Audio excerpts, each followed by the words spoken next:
back to this series, my SPEDChat. I am Nadine Atkins, and I am the owner of High Qualities Educational Services, LLC. It's an educational consulting business. I'm an educator, and I'm an advocate of special education. So let's go ahead and get into what we're discussing this week. So a lot of educators, you are into testing mode, and it can be very, stressful. But we're coming on to the end of the school year for a lot of educators. And so I'm just giving a few tips in this week's SPEDChat on some instructional strategies or some instructional instructional strategies that we use in the classroom. They're not just for special education students. Basically, these are for students. If we're to get the students what they need, then these are some of the strategies that we can and should be using. They have been very effective. I've used them. They've been very effective. Other teachers have used them. They have also been very effective. Now, let me just say this. What I'm giving you, the tips that I'm giving you, this is just a snippet of how they can be used. If you need additional support and you need to get more in depth into how to use these, you can always schedule a consult. We can do a coffee chat, and then you can schedule a consult and we can discuss these. All right, so let's get into it. So the first strategy that is very effective in helping students to achieve their academic goal is what we call RTI, response to intervention strategy that we use. Now, this is a support that is given to students who may need to get some additional support. Okay. Now, before we can provide support to our students, we need to have information on the students. Okay. And the information that we need to have is data. We need to have data on the students in order for us to provide any kind of intervention. Okay.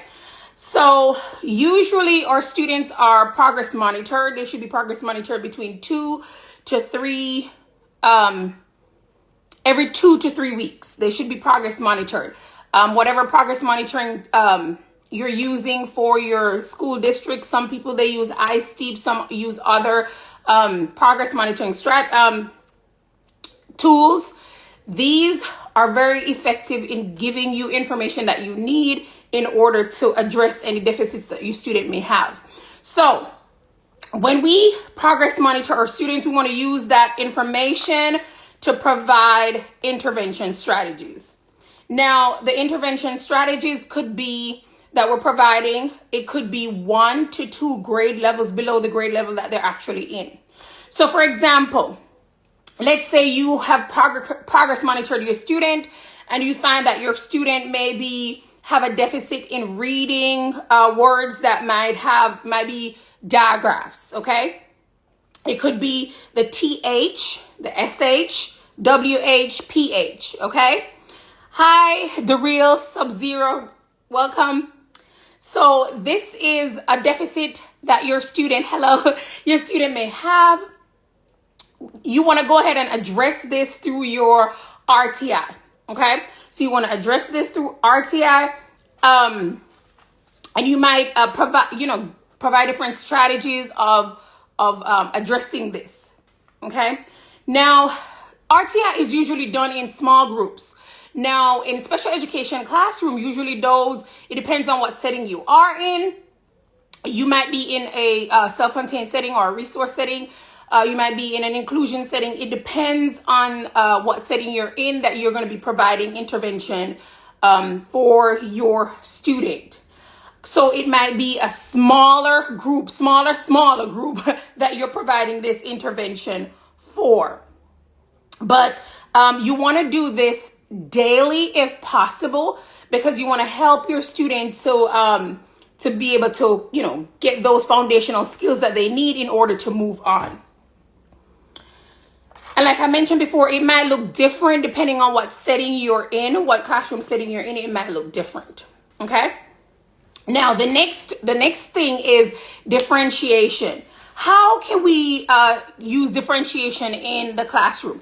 Differentiation, a lot of times, teachers might be where they feel like they don't have enough time to do a lot of things in the classroom. I get it. But if you do like simple things that, other teachers I've used, then this can be very effective. Now, differentiation, as the word suggests, it means different. So it means that we have to tailor our instructions in a different way to cater to the individual needs of students. Differentiation could be in the form of our content. It could be in the way that we teach the content. And it could also be in the way that students are expected to show that they have mastered the content. Okay. And I'm just going to use an example. I'm going to go back to diagraphs. Okay. Let's say you're teaching those same diagraphs, the TH, SH, WH, PH. You can use different strategies when you're teaching your student. For example, you might use a scavenger hunt, and you might have students find words with those diagrams. And then you might also have students using a whiteboard, and they might write some words that they already know that might have those diagrams in them. And you can even do a little bit more. You can have students choose maybe like a word, and they can use that word in a sentence. So simple little ways you can actually differentiate. It won't cost you a whole lot of time. But it takes a lot of planning.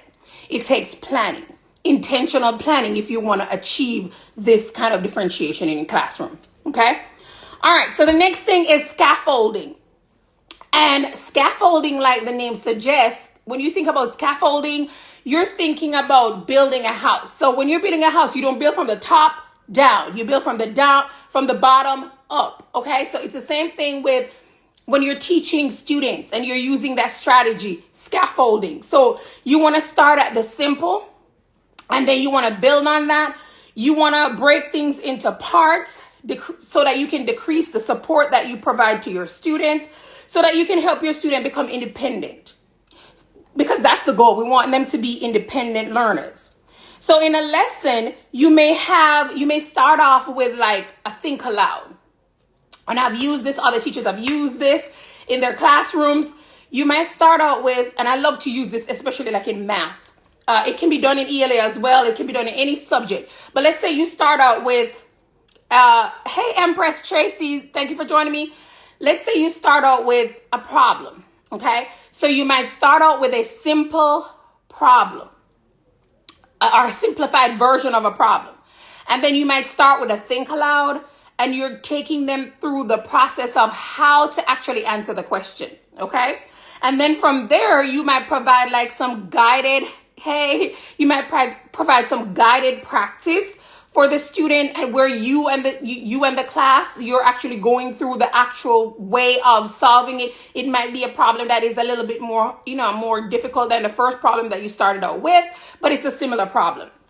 And then you can even have students work together, their favorite person that in the class, they might work together with that person, and they might do some partner work. So you want to give them different opportunities to have a feel of what you're expecting them to do at the end. And so they become more comfortable with working on the problem that you have them working on.